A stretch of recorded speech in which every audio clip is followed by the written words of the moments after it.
A chuva caía sobre o distrito industrial do lado sul de Chicago naquela noite, como se o céu tentasse lavar tudo que estava embaixo dele. Maeve Bellamy caminhava, não corria, caminhava com os passos deliberados de alguém que decidiu que qualquer direção era melhor do que aquela que havia deixado para trás. Sem casaco, sem dinheiro, sem celular.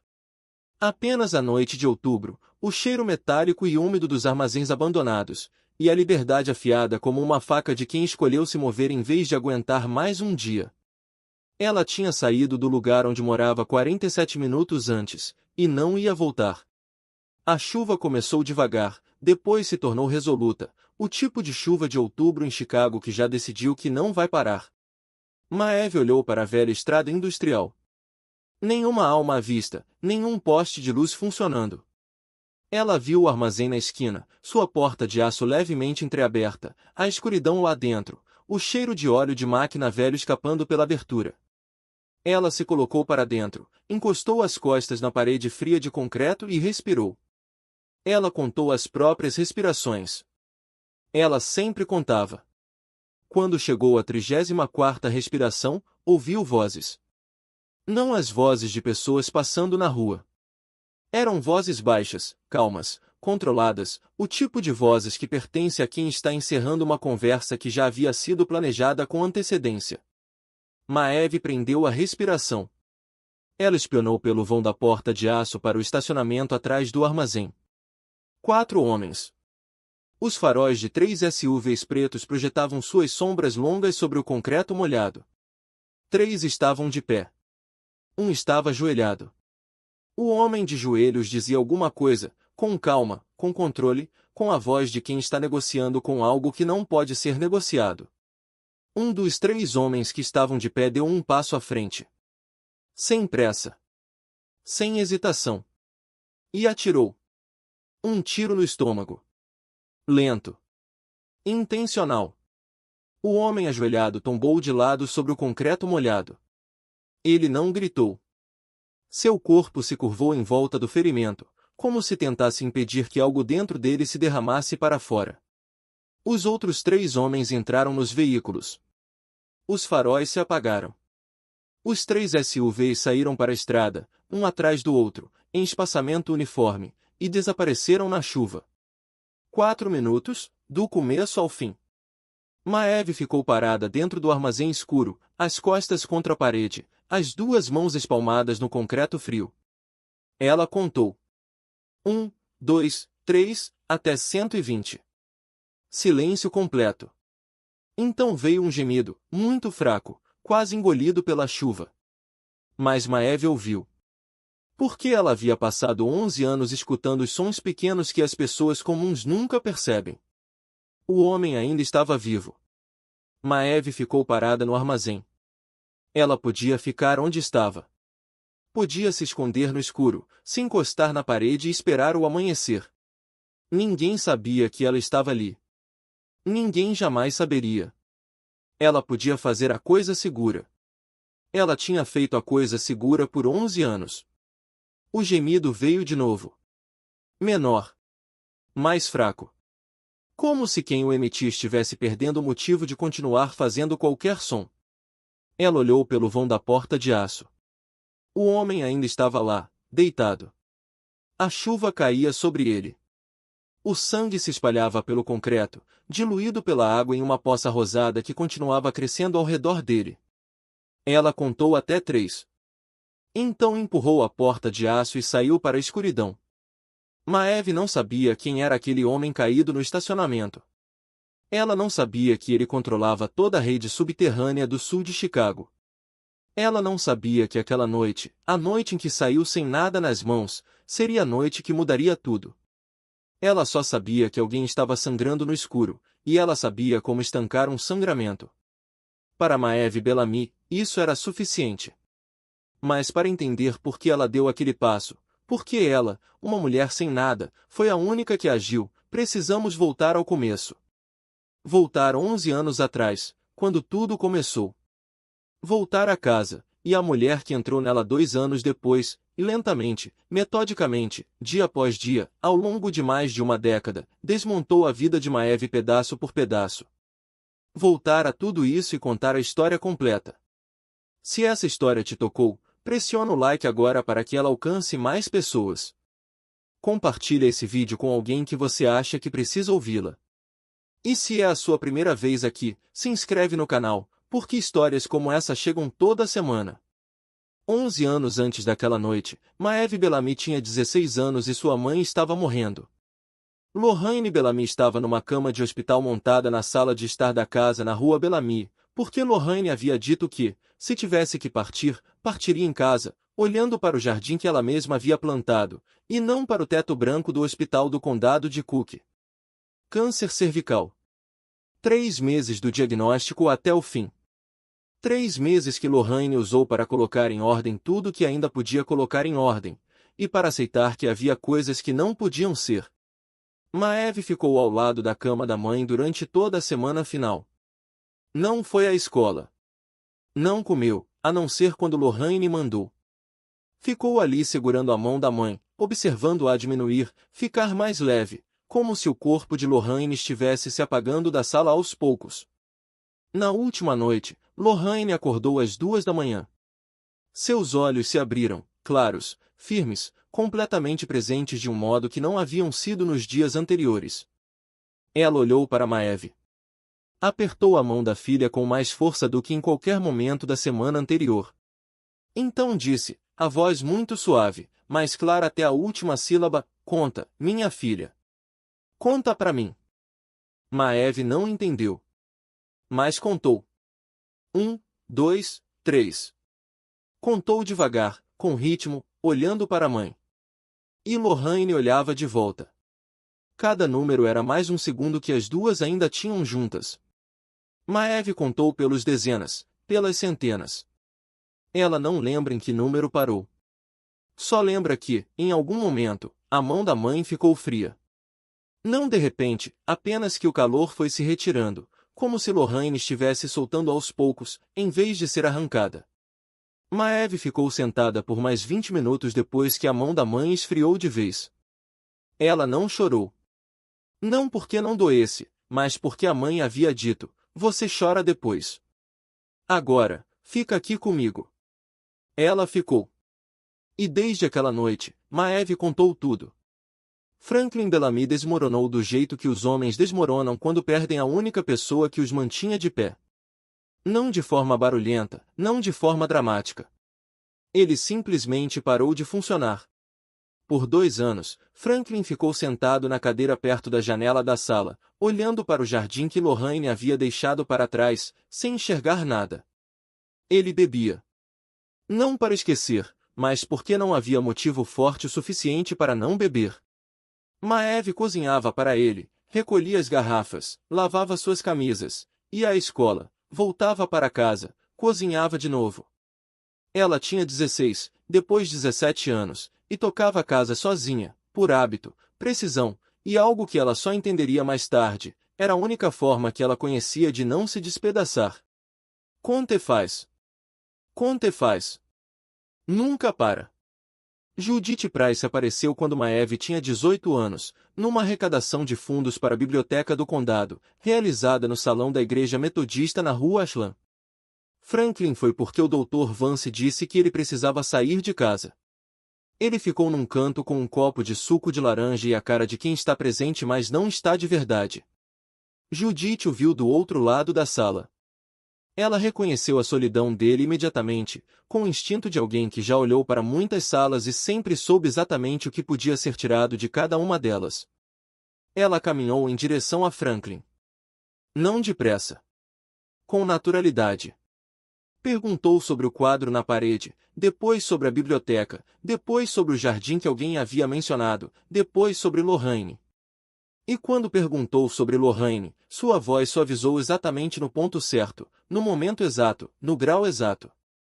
Franklin falou sobre a esposa pela primeira vez em 2 anos, para uma estranha que parecia escutar de verdade. E ele não percebeu que Judith não estava escutando sobre Lorraine. Ela estava escutando sobre ele. Medindo o vazio dentro dele. Calculando até onde já havia avançado. Depois disso, tudo aconteceu muito rápido. Judith foi à casa dos Bellamy para visitar Franklin. Depois foi jantar. Depois ficou até tarde. Depois ficou para dormir. Ela era calorosa, atenciosa, e sabia dizer a frase certa no silêncio certo.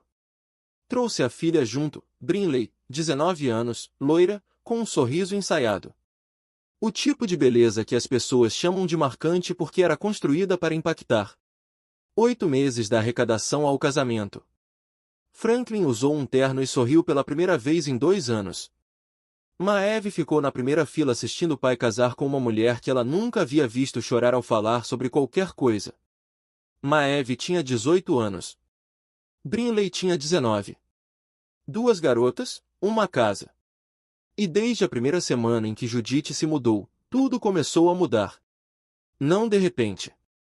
Não em voz alta. Apenas uma pequena coisa se deslocando de cada vez. Uma nova regra aparecendo depois da outra. Uma parte da casa que antes pertencia a Maeve ficando mais estreita e mais estreita, lentamente, metodicamente, como se alguém redesenhasse o mapa do lar sem avisá-la que ela não estava mais nele. A mudança não veio por meio de uma declaração ou de um único evento. Ela veio através de milhares de pequenas coisas empilhadas umas sobre as outras, até que Maeve não reconhecia mais a casa em que vivia. No primeiro mês, Judith sugeriu que Maeve ajudasse a fazer o café da manhã porque ela ainda não estava acostumada com a cozinha. No segundo mês, Judith disse que Maeve deveria limpar a sala porque você conhece essa casa melhor do que ninguém. No terceiro mês, não havia mais sugestões. Havia apenas listas. E no sexto mês, Maeve acordava às 4:30 da manhã, não porque alguém mandasse, mas porque se não acordasse, nada seria feito. E se nada fosse feito, Judith notaria. E quando Judith notava, aquele dia se tornava o tipo de dia que Maeve aprenderá a evitar a qualquer custo. 4:30, cozinha. Café da manhã para Franklin, para Judith, para Brinley. 3 cardápios diferentes, porque Judith não comia ovos, Brinley não comia glúten, e Franklin comia qualquer coisa, mas Judith dizia que ele precisava de comida com pouco sódio. Depois do café, limpar a mesa, lavar a louça, passar pano nos balcões, subir para limpar o quarto de Judith e o quarto de Brinley, trocar as lençóis, passar o aspirador, limpar as janelas, descer, sala de jantar, corredor, roupa para lavar, estender, passar, cozinhar o almoço, limpar, cozinhar o jantar, limpar, esfregar o chão da cozinha, verificar cada cômodo uma última vez, apagar as luzes, subir para o próprio quarto. O menor cômodo do corredor do andar de cima. Um quarto que antes era depósito, sem aquecedor funcionando, sem cortinas grossas o suficiente para bloquear o vento de janeiro que soprava de Chicago. Ela não recebia pagamento. Ela não recebia agradecimentos. Ela recebia apontamentos sobre o que havia feito de errado. Toda segunda-feira, Judith realizava o que chamava de inspeção da casa. Ela passava de cômodo em cômodo, a mão tocando o topo das prateleiras, os dedos deslizando pelos peitóreis das janelas, os olhos varrendo cada canto com a concentração de quem procura algo que já sabe que vai encontrar. Brinley vinha junto. Sempre. Brinley caminhava atrás da mãe com a facilidade confortável de uma garota que havia ganhado um lugar privilegiado no espetáculo da humilhação de outra pessoa. Tem uma marca na janela da sala, Judith dizia. Maeve limpava de novo. Poeira no corrimão da escada, Judith dizia, levantando o dedo como evidência. Maeve limpava de novo. A lavanderia não cheira bem. Maeve não sabia qual era o cheiro certo, mas trocou o amaciante e não perguntou. Brinley assistia. Brinley sempre assistia. E numa manhã de terça em março, Brinley devolveu a bandeja do café da manhã. Os ovos estão frios, disse Brinley. Maeve desceu, fez novos ovos, voltou. Leite errado, disse Brinley. Eu bebo leite de amêndoa. Maeve desceu, trocou o leite, voltou. A torrada está escura demais, disse Brinley. E dessa vez, Maeve viu algo nos olhos de Brinley que ela jamais esqueceria. Não irritação, prazer. O prazer pequeno e privado de alguém testando até onde pode ir antes de encontrar resistência. Maeve desceu com a bandeja para a cozinha, ficou parada na pia, contou até 30, fez a torrada nova, voltou para o quarto de Brinley sem dizer uma palavra. Mas o que Judith fazia no escuro era pior do que tudo o que fazia à luz do dia. Toda noite às 9 horas, Judith fazia chá para Franklin. Subia com ele sorrindo, com o sorriso de uma esposa dedicada. E Franklin bebia, porque Franklin acreditava naquele sorriso, porque estava cansado demais e sozinho demais para duvidar de qualquer coisa que se parecesse com carinho. Maeve começou a entender quando tinha 22 anos. Não de uma vez, mas através do acúmulo de centenas de pequenas observações. A maneira como Franklin ficava cada vez mais lento. A maneira como esquecia os nomes das coisas, esquecia se havia comido, esquecia que dia era. A maneira como ele ficava sentado na cadeira perto da janela, olhando para o jardim com olhos que ela um dia vira aguçados, agora embaçados, como se as lentes tivessem escurecido. A maneira como Judith ficava parada na porta do quarto, olhando para ele com uma expressão que chamava de preocupação, mas Maeve, que havia passado 11 anos aprendendo a ler o rosto de Judith, sabia que não era preocupação. Era inventário. Era a satisfação profundamente escondida de alguém assistindo a um plano se desenrolar no prazo. Maeve começou a contar. Não para se manter inteira, desta vez, mas para manter registros. Ela contava os comprimidos que Judith tirava do frasco na gaveta do quarto. 2 comprimidos por noite, às vezes 3. Ela contava os minutos desde o momento em que Franklin bebia o chá até o momento em que seus olhos começavam a ficar opacos. 14 minutos com 2 comprimidos. 9 minutos com 3. Ela contava os dias em que Franklin esquecia o nome dela em um único mês. 7 dias primeiro, depois 12, depois 19. Ela anotava tudo num pequeno caderno, o tipo barato de capa preta comprado na farmácia da esquina. Ela o escondia embaixo da tábua solta no canto do seu quarto, a tábua que havia descoberto aos 19 anos e usará para esconder a única coisa de sua mãe que conseguiu guardar, uma fotografia de Lorraine no jardim de verão, antes da doença. O caderno ficava ao lado da fotografia. Por 5 anos, Maeve manteve registros. Toda noite ela sentava na cama do quarto sem aquecedor, abria o caderno e escrevia a data, o horário, o número de comprimidos, os sintomas. Ela não sabia para que usaria aquilo um dia. Só sabia que estava contando, e que um dia os números seriam grandes o suficiente para que alguém tivesse que ouvir. Nos 11 anos em que Maeve ficou registrando, suportando e contando, houve apenas algumas vezes em que viu o pai de verdade. Não Franklin sentado na cadeira com a névoa nos olhos, mas o verdadeiro Franklin. O homem de antes de Judith, antes dos comprimidos, antes da neblina. A última vez foi numa tarde de domingo em setembro. Maeve estava tirando o pó do escritório quando ouviu o pai chamá-la pelo nome. Não o chamado confuso quando ele a confundia com Lorraine. Seu nome. Claro. Correto. Na voz certa. Maeve. Ela parou o que estava fazendo e foi até lá. Franklin estava sentado à escrivaninha, as costas eretas, os olhos claros. E no momento em que Maeve olhou para ele, entendeu que hoje era um daqueles dias raros em que o remédio não havia se apoderado dele totalmente, ou seu corpo havia conseguido resistir, e seu pai estava ali. Completamente presente. Como um homem que finalmente chegou à superfície depois de muito tempo no fundo. Senta, ele disse. Maeve sentou. E durante a hora seguinte, Franklin falou sobre Lorraine, não do jeito que pessoas doentes falam, espalhadas e repetitivas, mas do jeito de um homem lembrando da esposa com a memória ainda intacta. Ele contou sobre a primeira vez que conheceu Lorraine na emergência do hospital do condado de Cook. Ela era a enfermeira do turno da noite, e ele havia chegado porque quebraram um dedo consertando um telhado. Ela olhou para o dedo, depois olhou para ele, e disse, "O senhor sabe que não precisa de uma emergência para isso, né?" E ele respondeu, "Eu sei, mas eu queria conhecer alguém interessante hoje à noite." Maeve escutou. E pela primeira vez em muito tempo, ela sentiu algo quente no lugar que havia pensado que estava frio para sempre. Então Judith apareceu na porta. Ela olhou para os dois, viu a clareza nos olhos de Franklin, viu a forma como Maeve estava sentada perto dele, e algo passou pelo rosto dela muito rapidamente, rápido demais para qualquer outra pessoa notar. mas não rápido demais para Maeve, que havia passado 11 anos lendo aquele rosto. Não era preocupação. Era cálculo. Vou trazer seu chá, disse Judith, com a voz tão calorosa quanto sempre. O Dr. Vance disse para o senhor beber no horário. Ela virou e saiu. Voltou 4 minutos depois com a xícara, colocou-a na frente de Franklin. O sorriso perfeito. Maeve viu o pai levantar a xícara. Ela queria dizer alguma coisa.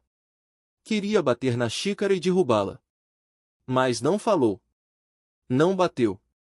Porque ainda não tinha provas suficientes.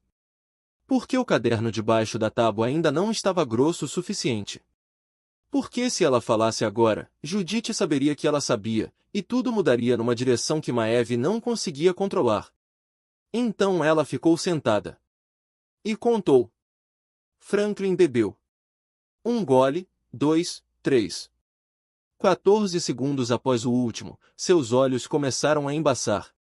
Aqueles olhos que momentos antes estavam claros, que a haviam olhado de verdade, que tinham falado sobre Lorraine, foram cobertos de novo pela névoa familiar.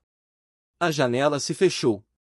Franklin olhou para Maeve, mas não havia mais. Olhava através dela, para algum lugar para onde o remédio o havia levado. Judith ficou parada na porta, observando. Depois sorriu para Maeve, um sorriso pequeno, e disse: limpa a sala de jantar. Temos visitas semana que vem e as coisas precisam estar em ordem. 3 semanas depois, Judith deu um jantar. 12 convidados, todos da alta sociedade do sul de Chicago, o tipo de pessoas que Judith precisava conhecer para construir o lugar que estava construindo para si mesma. Maeve preparou tudo. 4 dias de cozinha, mesa posta, casa limpa, cada taça de cristal polida com um pano macio até não restar a menor marca. Na noite do jantar, Maeve estava na cozinha. Ela ouvia risadas vindo da sala de jantar, o tinir das taças, Judith falando com a voz que reservava para quem precisava impressionar, 2 graus mais calorosa do que o normal. Então ouviu uma mulher perguntar, com a voz se espalhando com clareza pela porta entreaberta da cozinha: e quem é a moça na cozinha? Ela cozinha lindamente. Silêncio por 2 segundos. Depois a voz de Judith, gentil, sem esforço, sem uma fração de segundo de hesitação. Ah, essa é nossa empregada. Maeve estava na pia, com as mãos em água quente e ensaboada. Essas 4 palavras atravessaram a porta da cozinha e entraram nela, parando num lugar que ela achava que já havia ficado entorpecido. Nossa empregada. Não a filha de Franklin. Não Maeve. A empregada. Em 11 anos, Judith havia tirado coisas dela uma por uma. O quarto decente, as refeições, o sono, a saúde do pai. Mas ela ainda tinha o nome. Ainda era filha de Franklin Bellamy. E naquela noite, Judith tirou isso também. Maeve tirou as mãos da água. Contou. 1, 2, 3. Secou as mãos na toalha. Atravessou a porta da cozinha, passou pelo corredor, passou pela sala de jantar onde os 12 convidados estavam sentados, passou por Judith de pé na cabeceira da mesa, e foi direto para a porta da frente. Judith olhou para ela. Todo mundo olhou. Maeve, disse Judith, a voz ainda calorosa, mas os olhos não. Volta para a cozinha. Maeve pôs a mão na maçaneta. Se você sair por essa porta, disse Judith, não volte. Maeve abriu a porta. A noite de outubro entrou, fria, úmida, cheirando a folhas mortas. Ela atravessou o umbral. Ela não olhou para trás. Maeve ajoelhou no concreto molhado ao lado do homem e colocou 2 dedos no pescoço dele. Havia pulso. Rápido, mas presente. Ela examinou o ferimento, lado direito do abdômen, abaixo da última costela. O sangue fluía constante, mas sem jorrar. Não era aorta. Ela sabia disso porque Lorraine havia ensinado, nas tardes de domingo quando Maeve tinha 13, 14 anos, e a mãe chegava do plantão ainda de uniforme, se sentava à mesa da cozinha e ensinava a filha o que dizia que todo mundo deveria saber. Aperta forte. Não tira a mão. Se o sangue encharcar, Coloca mais uma camada por cima. Nunca tira a primeira. Mantenha a pressão. Mantenha a pessoa aquecida. Mantenha ela acordada se conseguir. Maeve tirou a peça de cima que usava, dobrou em almofada espessa e pressionou contra o ferimento. O sangue encharcou o pano imediatamente, quente e grudento nos dedos dela. Ela pressionou mais forte. O homem gemeu, fraquinho, e abriu os olhos. Olhos cinza. Não cinza claro, cinza escuro, a cor do céu de Chicago antes da tempestade.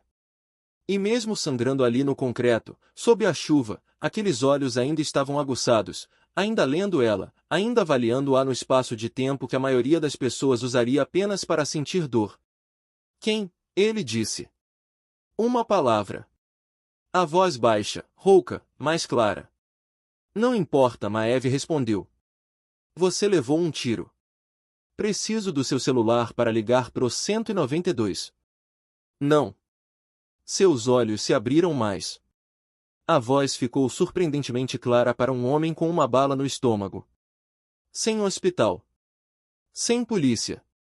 Maeve olhou para ele, olhou para o sangue, olhou para o estacionamento vazio onde os 3 SUVs tinham desaparecido, voltou a olhar para ele. Ela entendeu. Não os detalhes, mas o contorno. Com o instinto de quem havia passado 11 anos numa casa onde as coisas mais perigosas aconteciam sem que ninguém jamais chamasse a polícia, ela entendeu, esse homem não era uma vítima comum. Aquele tiro não havia sido um assalto, e o motivo pelo qual ele não queria a polícia não era medo. Era porque a polícia pertencia a um mundo diferente do que ele habitava. Ela podia se levantar, ir embora, ligar para a emergência mesmo assim, e deixar o sistema cuidar disso. Ninguém a culparia. Ela olhou para ele. Ele a olhava de volta. O sangue dele estava quente nas suas mãos. Você está sangrando, Maeve disse. Eu não preciso saber o porquê. Para onde você precisa ir? Algo se moveu naqueles olhos cinza. Não gratidão, cedo demais para gratidão. Mais próximo de surpresa. O tipo de surpresa que pertence a alguém que parou de esperar que qualquer pessoa faça qualquer coisa sem um motivo. 1443 North Lackawanna, ele disse. Então os olhos fecharam. O corpo ficou mais pesado sob as mãos dela. Ele não disse mais nada. Maeve manteve pressão no ferimento e olhou ao redor. Um sedã preto estava estacionado a cerca de 200 metros, no outro lado do estacionamento, sob a sombra de uma marquise. Ela olhou de volta para o homem, olhou para o carro. Ela não sabia dirigir. Tinha 27 anos e nunca havia se sentado atrás de um volante, porque Judith nunca a havia deixado aprender. E antes de Judith, ela tinha 16 anos, a mãe estava morrendo, e ninguém estava pensando em ensinar ninguém a dirigir. Mas ela havia observado. 11 anos observando outras pessoas dirigir, Judith, Brinley, Franklin, antes de não poder mais. Ela havia contado cada vez que pisavam no freio, no acelerador, viravam o volante. Havia contado porque contava tudo. Ela arrastou o homem em direção ao carro. Ele era pesado, muito mais pesado do que ela esperava, e ela era muito menor do que aquilo exigia. Mas ela puxou com as 2 mãos sobre os braços dele, passo a passo, marcando o ritmo do próprio esforço, e o colocou no banco de trás. Usou o pano encharcado de sangue para manter pressão contra o ferimento, colocou a mão dele por cima para segurá-lo, mesmo sabendo que a mão escorregaria porque ele estava inconsciente, mas não tinha opção melhor. Ela subiu no banco do motorista. A chave estava na ignição. Ela girou. O motor acordou, mais alto do que ela imaginara, e a assustou. Mas ela não soltou. Olhou para o painel. Pé direito para o acelerador, pé direito para o freio. O câmbio. A memória das mãos do pai no câmbio passou pela mente dela como uma planta baixa. D era drive. R era ré. Ela colocou no D. O carro avançou devagar. Ela pisou levemente no acelerador. O carro se moveu com mais força. Suas mãos no volante estavam escorregadias de sangue, e ela apertou com mais força, até os nós dos dedos ficarem brancos sob o vermelho. Ela saiu para a estrada. devagar, tremendo. O carro derivou para a direita, ela o puxou de volta. A chuva batia no para-brisa e ela não sabia como ligar os limpadores, então dirigiu pela cortina de chuva olhando pelos espaços estreitos entre as gotas. 4 quilômetros. 1443 North Lakeemon. Ela não conhecia o caminho, mas via as placas de rua e seguia os números das casas, avançando pelo desconhecido, quilômetro por quilômetro, cruzamento por cruzamento. O sangue dele nas mãos dela no volante, o homem inconsciente no banco de trás, e ela não pensou no que havia deixado para trás. Não pensou em Judite, nem na porta da frente, nem naquelas 4 palavras. Pensou apenas no destino que estava a 4 quilômetros de distância. O 1443 North Lakeemon não era o tipo de casa que anunciava poder. Sem portões de ferro, sem muros altos, sem câmeras visíveis. Apenas uma larga pedra marrom com fachada discreta, o tipo de casa que os passantes imaginariam pertencer a um advogado bem-sucedido ou a um médico aposentado. Não a casa do homem que controlava todo o sul de Chicago. Mas cada janela do segundo andar brilhava com luz amarela quente na noite de outubro. E quando Maeve parou o carro na frente dos degraus, do jeito que alguém que nunca estacionou um carro em sua vida estaciona, torto, solavancando, quase em cima do meio-fio, 2 homens apareceram na entrada antes mesmo que ela tivesse tempo de desligar o motor. Desceram rapidamente com os passos de homens treinados para responder a todo tipo de situação noturna, e os 2 estavam com as mãos na cintura, onde Maeve não precisava olhar de perto para saber o que estava lá. Eles não sabiam quem estava dirigindo o carro do chefe deles. Maeve abriu a porta e saiu. Sangue na camisa, meio seco, meio molhado, grudando no tecido em manchas vermelho-amarronzadas. Chuva no cabelo. Sapatos finos encharcados. E os olhos de alguém que havia acabado de dirigir 4 quilômetros pela primeira vez na vida, com um homem sangrando no banco de trás, sem tempo para ter medo de qualquer coisa, exceto da possibilidade de que ele parasse de respirar. Então uma mulher saiu pela porta da frente. 63 anos. Cabelo prateado preso com elegância. Costas eretas. Movendo-se com a passada de alguém que encarava toda a crise como algo a ser gerenciado, não como causa de pânico. Odette Shaw. Ela olhou para o carro, olhou para Maeve, olhou para o sangue, e não perguntou se Maeve estava bem. Perguntou o que havia acontecido. Maeve respondeu, ele levou um tiro no abdômen direito, abaixo da última costela. Inconsciente por cerca de 20 minutos. Tem pulso, mas foi ficando mais fraco no caminho. Mantive pressão no ferimento desde quando o encontrei. Ele disse sem hospital, sem polícia. Preciso. Sem detalhe extra. Sem emoção. Maeve falou com a voz de quem havia usado toda a energia emocional para dirigir 4 quilômetros na chuva e não tinha sobras para colocar nas palavras. Odette virou e instruiu os 2 homens a trazerem o ferido para dentro. Agora. Quarto de baixo. Chamem o Dr. Arlan. Então outro homem veio aos degraus. 67 anos. Cabelo grisalho. Ombros largos. Roupas caras do tipo que não precisa avisar ninguém que são caras. Pemberton Drake ficou parado nos degraus e viu o filho ser carregado para dentro, coberto de sangue e lama, o rosto pálido, e algo passou pelo rosto de Pemberton rapidamente, fundo, o tipo de coisa que ele jamais deixaria alguém ver em qualquer outra circunstância. Mas ele o dominou de volta. E olhou para Maeve. Ela estava abaixo dos degraus, pequena com suas roupas manchadas, a chuva ainda caindo no cabelo, olhando para ele com o olhar direto de quem não tinha energia para olhar de nenhum jeito que não fosse o mais reto possível. A senhora estava com meu filho, ele disse. Eu o encontrei depois que eles foram embora. Pressionei o ferimento. Ele me deu esse endereço. A senhora dirigiu o carro do meu filho por 4 quilômetros, disse Pemberton. Não era pergunta.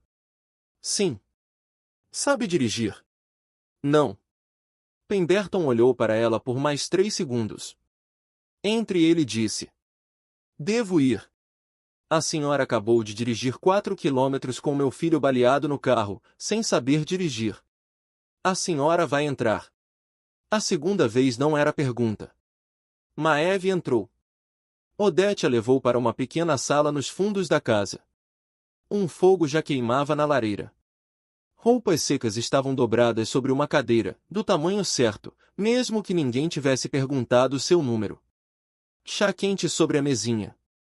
Depois, comida. Um prato simples, pão, queijo e sopa quente. Maeve sentou e pegou a colher e começou a comer rápido, por hábito, do jeito que 11 anos a haviam ensinado a comer. Rápido, porque nunca sabia quando a comida poderia ser tirada. Rápido, porque nunca sabia quando alguém entraria e diria que ela ainda não havia terminado o trabalho. Devagar, disse Odete.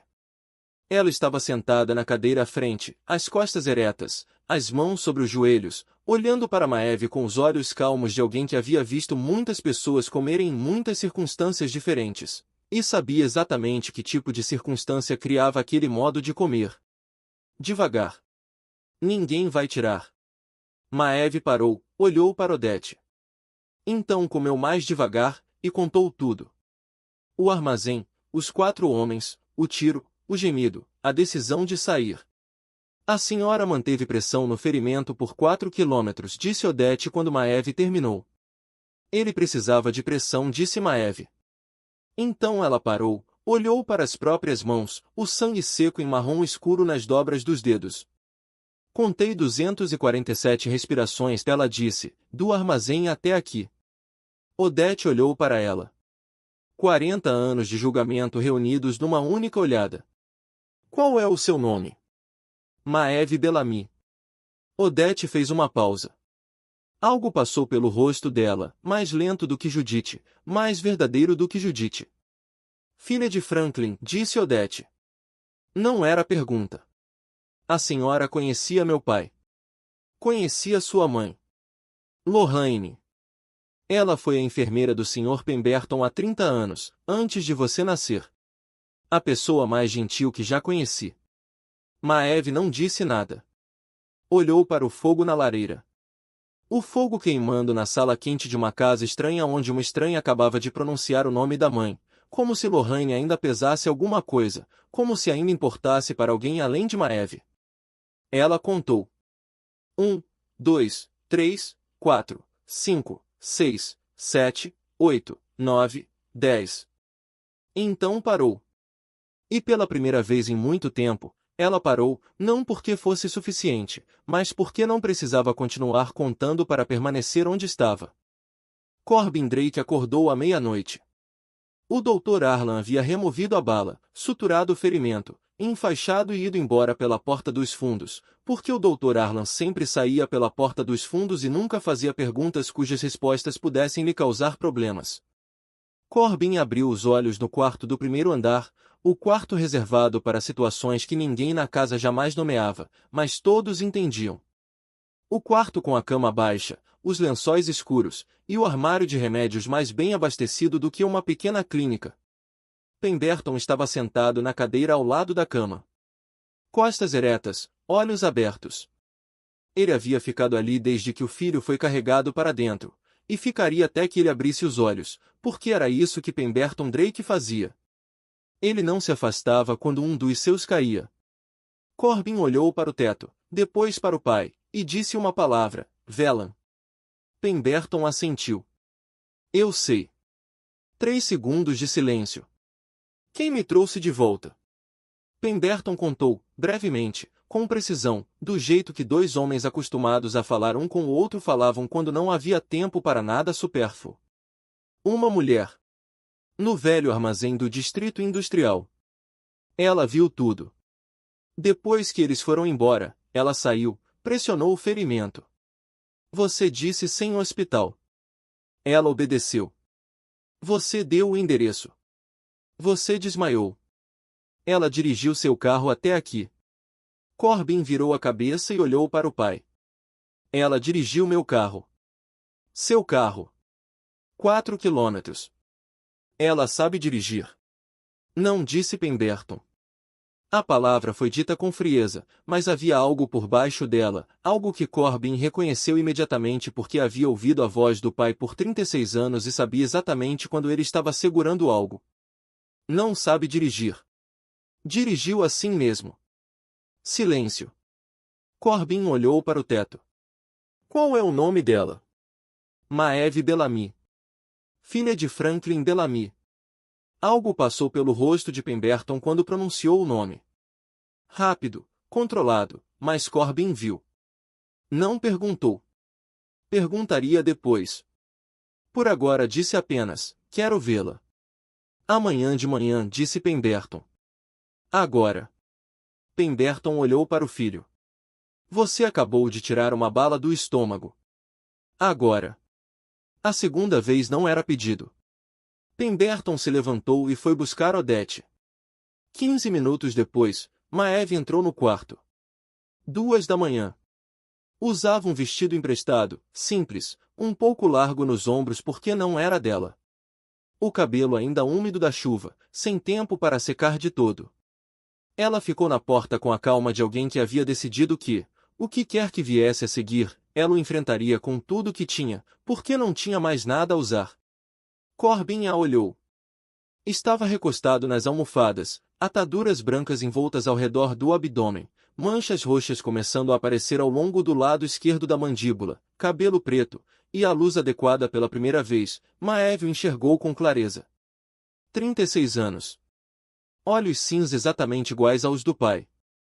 Os mesmos olhos que ela havia visto se abrir no estacionamento molhado e escuro. Mas agora, no quarto iluminado, aqueles olhos estavam mais aguçados, mais acordados, fixos nela com toda a concentração de um homem lendo uma pessoa, e que ainda não havia decidido o que pensava.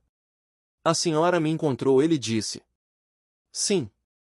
Sabia que eu havia levado um tiro. Não que havia sido assaltado. Sim. Sabia que eu disse sem polícia. Sim. Cada resposta era uma palavra, sem explicação, sem defesa. Maeve dizia sim do jeito que uma pessoa diz a verdade quando a verdade é tudo o que tem e não vê necessidade de acrescentar nada.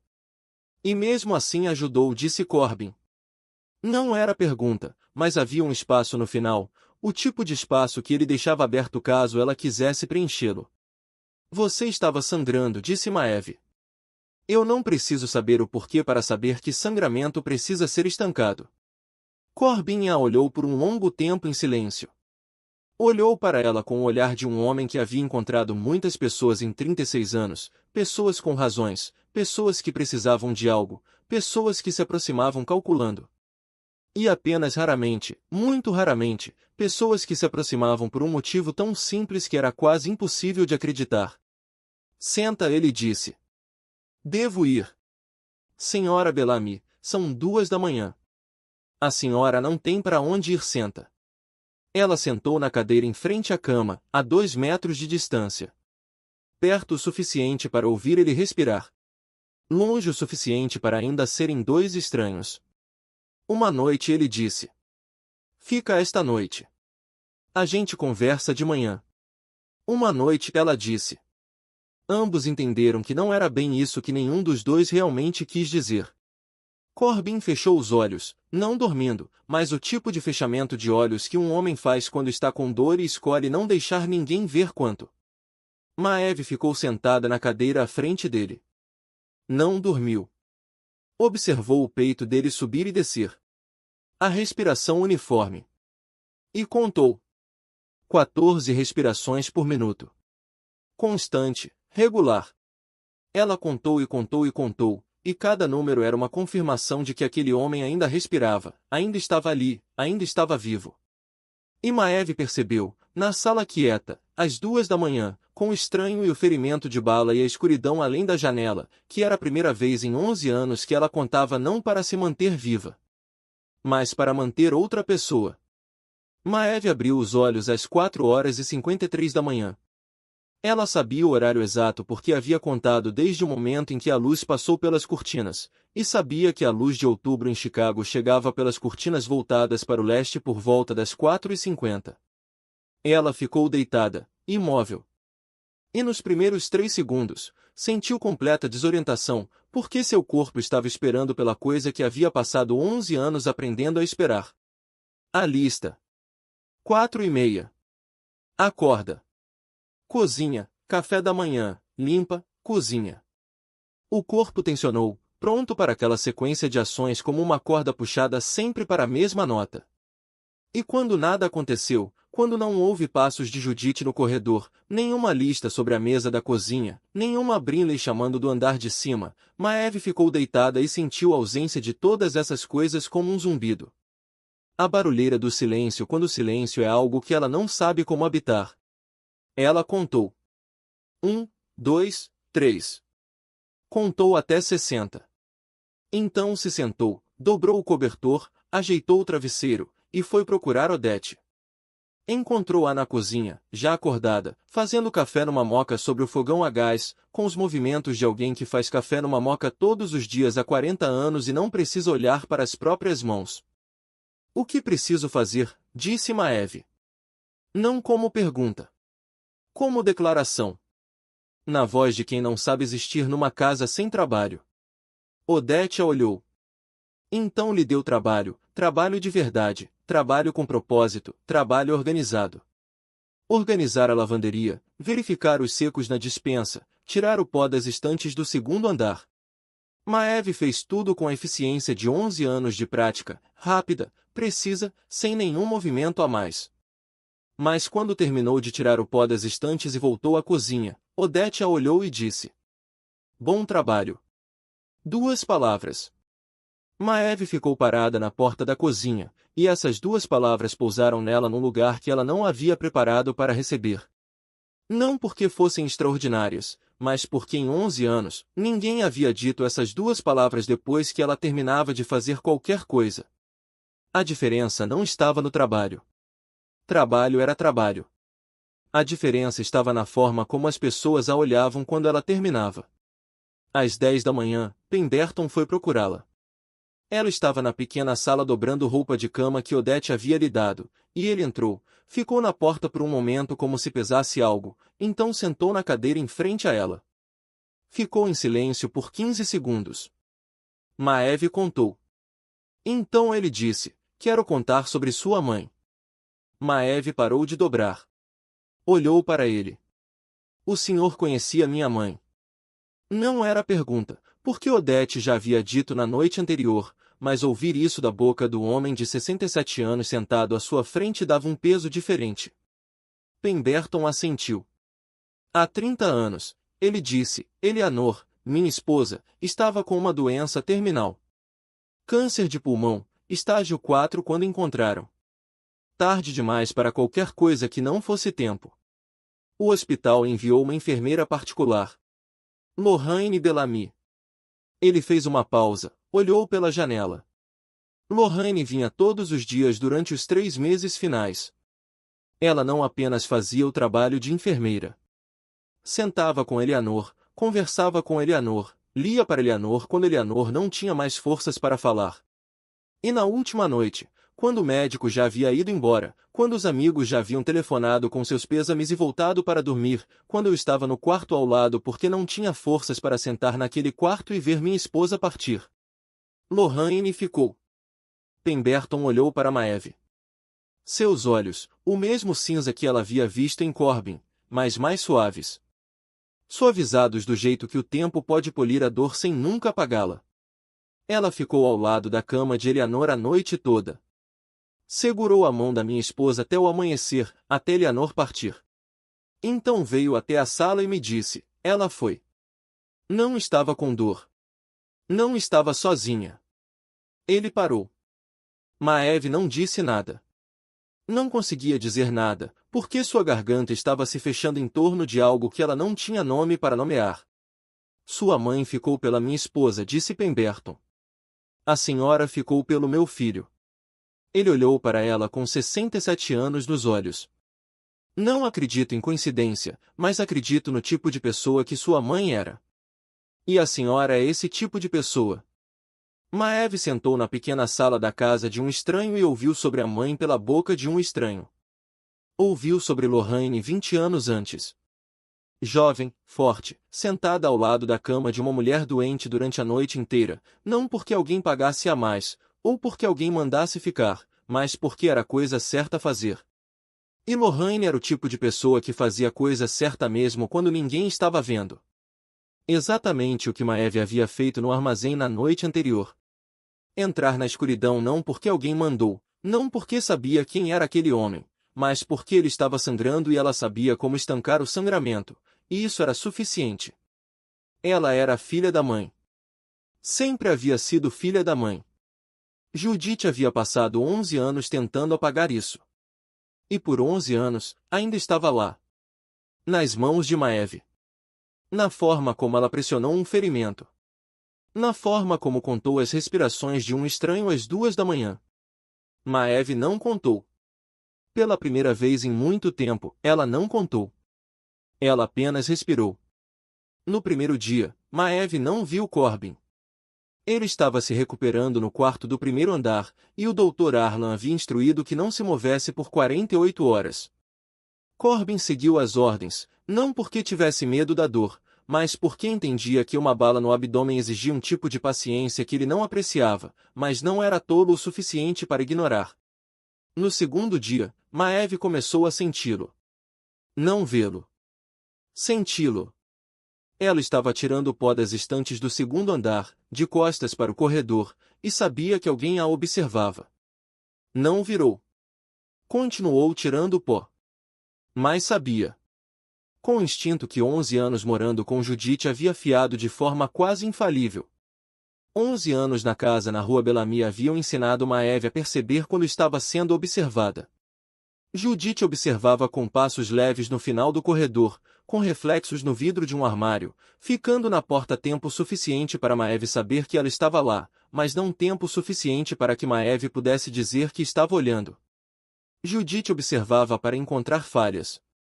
Para guardar algo para a inspeção de segunda-feira. Para manter Maeve no estado de sempre saber que estava sendo julgada sem nunca saber exatamente quando. Era uma forma de controle. E Maeve havia entendido isso pelos 20 anos, e vivido com isso por mais 7, sem reagir, sem virar, sem deixar Judith saber que ela sabia. Mas ela sempre soube. E agora, na casa da North Lakeamon, ela soube de novo. Alguém a observava do outro extremo do corredor do segundo andar. Ela terminou de tirar o pó da prateleira, desceu para a cozinha, não virou. Naquela tarde, ela dobrava toalhas na lavanderia e sentiu de novo. Levemente. Na porta. Alguém ficou 30 segundos, depois foi embora.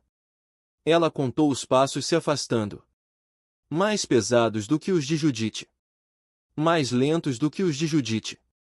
Passos de alguém que estava indo embora, mas não queria. O segundo dia terminou e Corbin ainda não havia lhe dito uma palavra. No terceiro dia, Maeve caminhava pelo corredor do segundo andar com uma pilha de lençóis limpos nos braços quando sentiu a presença dele. À sua esquerda, na faixa de escuridão entre duas portas onde a luz do corredor não alcançava. Ela sabia que ele estava lá. Sabia que estava olhando. E desta vez ela não continuou andando. Ela parou.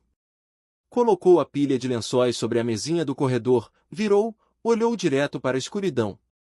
Se você quer perguntar alguma coisa, pergunta, ela disse. A voz plana, não desafiadora, não com medo.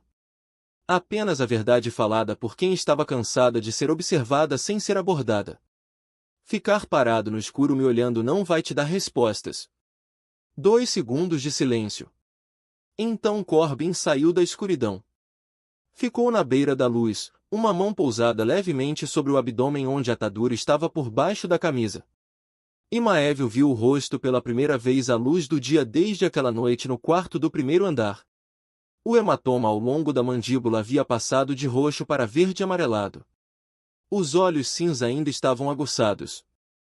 E ele estava sorrindo. Muito levemente. O suficiente para levantar um canto da boca. O tipo de sorriso que Maeve suspeitava que muito poucas pessoas já haviam visto, porque não era o sorriso que ele usava com todo mundo. Parecia o tipo de sorriso que alguém guarda para os momentos em que está verdadeiramente surpreso. E Maeve entendeu que ela acabava de fazer algo que muito poucas pessoas ousavam fazer. Olhar direto para o escuro onde Corbin Drake estava e mandar ele sair. Você pede muito, ele disse. Eu não pedi nada, disse Maeve. Eu mandei você perguntar. O sorriso se aprofundou por meio milímetro. Então ele perguntou, não alto, com calma, o que você lê? O que você sabe de primeiros socorros além de aplicar pressão? Onde aprendeu? E Maeve respondeu. Uma pergunta de cada vez. Com cuidado. Sem excesso. E a partir daquela tarde do terceiro dia, eles começaram a conversar. Não o tipo de conversa que as pessoas têm quando querem impressionar uma a outra, ou quando estão forçando uma conexão. Era o tipo de conversa que duas pessoas cautelosas têm quando ambas sabem que cada palavra está sendo pesada, e ambas aceitam isso. Uma frase de cada vez. Lentamente se tornando mais real. Na quarta noite, Maeve acordou com um som de vozes. Não vozes altas, o tipo de vozes baixas e constantes que ela havia aprendido a ouvir através de paredes e pisos durante 11 anos na casa dos Bellamy, porque esse tipo de voz costumava carregar coisas mais importantes do que qualquer grito jamais carregou. Ela ficou deitada, imóvel, escutando. A voz de Corbin. Vinda do andar de baixo. O escritório nos fundos da casa. O cômodo ao qual ela nunca havia sido convidada. E ela entendeu que não era para entrar lá. Ela se sentou. Não por curiosidade, mas porque 11 anos com Judith haviam ensinado que as conversas que acontecem depois da meia-noite em salas fechadas eram as conversas que ela precisava conhecer para sobreviver. Ela abriu a porta, foi ao corredor, sentou no degrau de cima da escada, no lugar onde a escuridão era fundo o suficiente para ela passar despercebida, mas o som do andar de baixo ainda subia até ela. A voz de Corbin. Fria, plana. Completamente diferente da voz que ele usava ao falar com ela no corredor naquela tarde. Aquela voz tinha ao menos uma fina camada de calor por baixo, mesmo que ele tentasse esconder. Esta voz não tinha camadas. Esta voz era aço. Vela está no lado oeste, disse uma voz desconhecida. Corbin disse, eu sei onde Vela está. Silêncio. Então Corbin disse mais algumas coisas que Maeve não conseguiu ouvir palavra por palavra, mas ela ouvia o tom. E naquele tom estava a palavra resolver. E ela sabia que resolver, neste contexto, nesta casa, na boca deste homem, não era figurativo. Não queria dizer conversar, negociar ou passar para um advogado. Queria dizer o que ela havia visto no estacionamento 4 noites antes. Exceto que desta vez, Corbin estava do lado que dava ordem, não do lado que levava a bala. Maeve ficou sentada na escada e contou as próprias respirações. 1, 2, 3, 12 respirações. Então se levantou, voltou para o quarto, deitou na cama, ficou olhando para o teto, e não dormiu mais um segundo até o amanhecer. Na manhã seguinte, à mesa do jantar, Maeve sentou na cadeira que havia ocupado nos últimos 3 dias. A cadeira do extremo da mesa, perto da porta da cozinha. O lugar que ela mesma havia escolhido porque era o mais perto da saída, e 11 anos a haviam ensinado a sempre sentar perto da saída. Corbin entrou na cozinha, ainda se movendo devagar por causa do ferimento. A mão esquerda pousada levemente no abdômen, um hábito que ele não percebia, mas Maeve notava. Porque Maeve notava tudo. Ele sentou. Odete colocou o café na frente dele. Ele bebeu. Maeve observava tomar o café. E enquanto ele levantava a xícara até a boca, ela decidiu o que ia dizer. Sentei na escada ontem à noite, ela disse. Corbin parou. A xícara no meio do caminho entre a boca e a mesa. Ele olhou para ela. Ouvi você falando, ela disse. Eu sei quem você é. Ela sabia desde o início. Não na noite do estacionamento, naquela noite ela suspeitou. Na noite da escada, ela confirmou. E agora disse em voz alta, porque havia vivido tempo demais fingindo que não sabia, e não queria mais fazer isso em outra casa. Silêncio. Longo. Corbin colocou a xícara lentamente sobre a mesa. Os olhos não se afastaram do rosto dela. E você ainda está aqui, ele disse. Não era pergunta, mas com aquele espaço familiar no final. O mesmo espaço que ele havia deixado ao final da frase na primeira noite no quarto do andar de baixo. Vivi com alguém perigoso por 11 anos, disse Maeve. A diferença é que Judith escondia. Você não o esconde. Corbin a olhou. Por mais tempo do que jamais havia olhado antes. E Maeve devolveu o olhar, não em desafio, mas com a calma de quem terminou de dizer a verdade e espera para ver como ela vai ser recebida. Ele não disse mais nada. Terminou o café, se levantou, caminhou até a porta da cozinha, parou na soleira, virou para olhar mais uma vez, e saiu. Maeve ficou sentada à mesa do jantar. Odete estava de costas na pia, lavando a louça, e Maeve achou que ela havia ouvido tudo, mas não disse nada. Maeve ficou grata por isso. Então Odete desligou a água, secou as mãos na toalha, virou, sentou na cadeira à frente de Maeve, no lugar onde Pemberton havia sentado na manhã anterior, e a olhou com olhos de 63 anos. Olhos que já haviam visto o suficiente para não se surpreenderem mais, mas ainda macios o suficiente para saber quando alguém precisava ser perguntado. Você está bem, disse Odete. Maeve a olhou. E essa pergunta, 3 palavras simples, caiu nela num lugar onde ela não tinha defesa, nenhuma contagem, nenhuma preparação. Porque a última vez que alguém havia perguntado isso e verdadeiramente queria resposta foi 11 anos antes, da cama de Lorraine, pela própria boca de Lorraine. Não sei, disse Maeve, com honestidade, sem disfarce. Faz muito tempo que ninguém me pergunta isso. Odete a olhou. Então disse, com uma voz tão firme e constante quanto a mesa de madeira entre elas. Então aqui, você vai ser perguntada. Na quinta noite, Maeve passou pelo quarto de Corbin a caminho do seu próprio depois de ajudar Odete na última verificação da cozinha.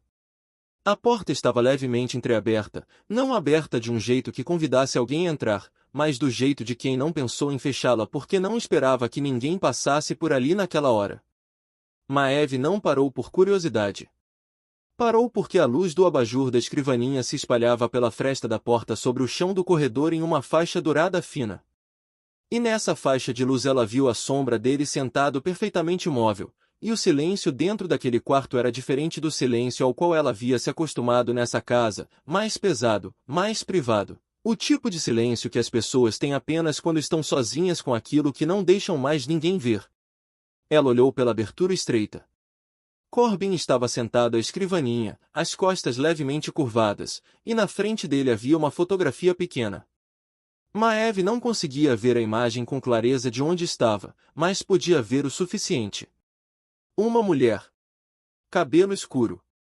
Um sorriso que mesmo daquela distância, através da porta entreaberta, ela reconheceu como dele, parecido na curva do canto da boca, parecido em algo nos olhos que ela não conseguia distinguir completamente, mas ainda assim podia sentir.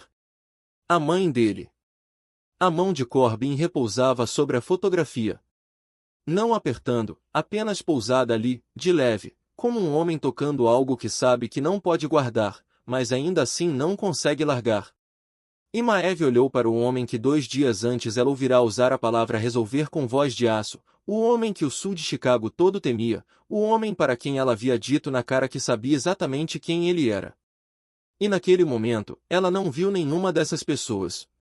Ela viu um menino de 12 anos que havia perdido a mãe e nunca havia se curado.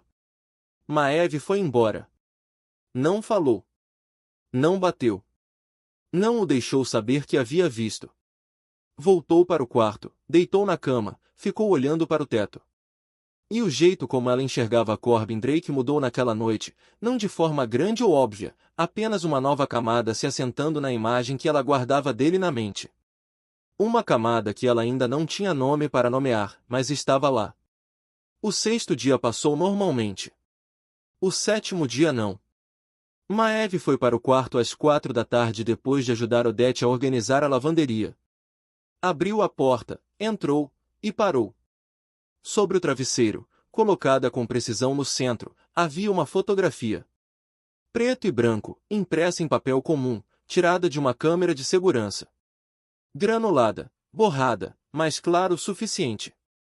Uma mulher de pé no estacionamento atrás do armazém. Cabelo castanho. O rosto levemente de lado, olhando para baixo para algo no chão. Maeve olhou para a fotografia e percebeu que a mulher era ela. Aquela noite, aquele estacionamento, o momento em que ela havia se ajoelhado ao lado de Corbin. Nenhum bilhete. Nenhuma mensagem. Apenas a fotografia. E o que apavorava não era a fotografia em si. O que apavorava era que alguém havia entrado nessa casa, subido ao segundo andar, entrado no quarto onde ela dormia toda noite, e colocado aquilo no travesseiro onde ela apoiava a cabeça, enquanto ela estava a um andar de distância. Alguém do grupo de Velan. Dentro da casa dos Drake. Maeve olhou para a fotografia e contou. 1, 2, 3, 4, 5, 6, 7, 8, 9, 10. A mão não tremeu. 11 anos morando com Judith a haviam ensinado a não tremer quando era ameaçada, porque o tremor era o que Judith procurava, e Maeve havia aprendido a nunca dar a ninguém o que estava procurando. Ela pegou a fotografia, desceu as escadas, entrou no escritório onde Corbin estava sentado, colocou a fotografia na frente dele, não disse nada, deixou que ele visse. Corbin olhou para a fotografia. Os olhos mudaram. Ainda o mesmo cinza, mas o que estava por trás dele se tornou algo completamente diferente. Mais frio. Mais aguçado. O que ela havia ouvido na voz dele na noite da escada, mas que nunca havia visto no rosto dele. Agora ela via. Entendeu por que as pessoas o temiam. Ele se levantou, foi até a porta do escritório, ficou ali parado entre ela e o corredor, entre ela e o mundo lá fora. Não lhe disse para não ter medo, nem que ele a protegeria, nem nenhuma das coisas que um homem comum teria dito. Ele simplesmente ficou na soleira, usando o próprio corpo para tomar posição entre ela e qualquer coisa que pudesse vir de fora. Então fez 3 ligações. Cada uma durou menos de 1 minuto.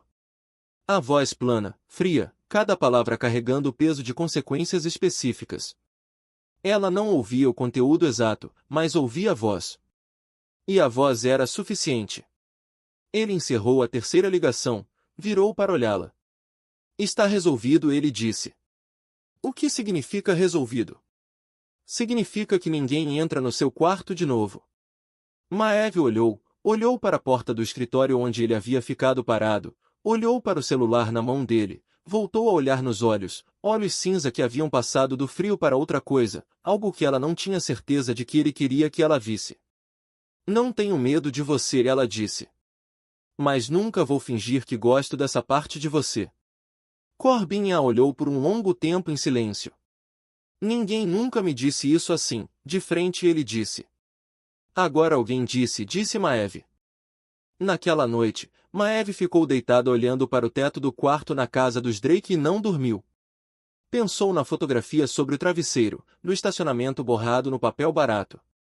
Pensou em alguém percorrendo o corredor que ela cruzava todos os dias, abrindo a porta do quarto onde ela dormia toda a noite, colocando uma mensagem no travesseiro onde ela apoiava a cabeça, e desaparecendo sem que ninguém na casa cheia de homens armados soubesse. Pensou em Corbin parado na soleira do escritório, 3 ligações em menos de 1 minuto. Resolvido. E pensou no caderno preto debaixo da tábua solta no seu quarto na casa dos Bellamy, 5 anos de registros, cada dia, cada dose, cada sintoma, ali no escuro esperando por ela. E pensou no diário de Lorraine, o pequeno caderno azul no qual a mãe escrevia toda noite antes da doença, guardado na gaveta da escrivaninha do quarto que Judith agora ocupava. E a aliança, a fina banda de ouro que Franklin havia colocado no dedo de Lorraine 29 anos antes, a aliança que Lorraine usou até o dia em que morreu, e que depois Franklin guardava na mesinha de cabeceira porque não suportava olhar para ela, mas não suportava não tê-la perto. Judith não acharia que a aliança tinha valor, porque não era cara, e Judith media valor em dinheiro. Maeve não podia esperar que alguém fosse buscar essas coisas por ela. Eram pertences da mãe. Era a evidência dela. Era o trabalho dela. Na manhã seguinte, ela desceu para a cozinha enquanto Corbin tomava café. Preciso voltar à casa dos Bellamy, ela disse. Corbin colocou a xícara, a olhou. Para pegar o quê? O caderno que escondi debaixo da tábua do chão no meu quarto, o diário da minha mãe, a aliança da minha mãe. Corbin não perguntou que caderno. Havia ouvido o suficiente em 7 dias para saber que Maeve não dizia coisas desnecessárias, e se dizia que precisava de algo, era porque precisava. Vou com você, ele disse. Não, disse Maeve. A mesma voz que ela havia usado quando lhe mandou sair da escuridão no corredor. Plana, não desafiadora, apenas verdadeira. Você resolve, Velan. Judite é minha para resolver. 3 segundos de silêncio. Corbin a olhou, e Maeve viu nos olhos dele a breve luta entre o instinto de proteger e o respeito.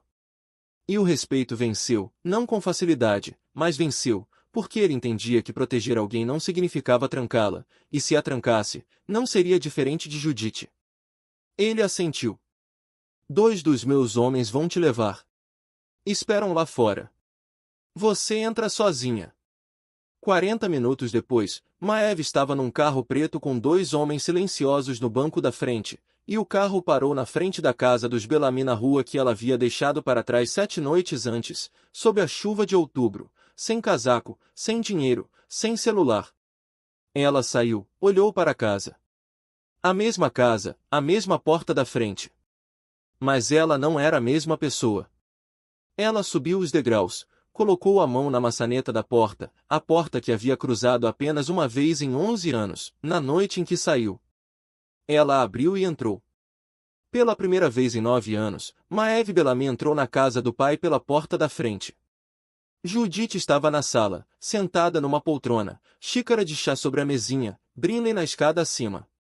Judite olhou para Maeve entrar, e nada mudou no rosto dela, porque Judite havia se preparado para esse momento.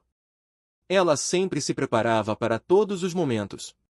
Você voltou, disse Judite, a voz calorosa, suave, a voz que usava para Franklin, para os convidados, para quem precisasse acreditar que ela era gentil.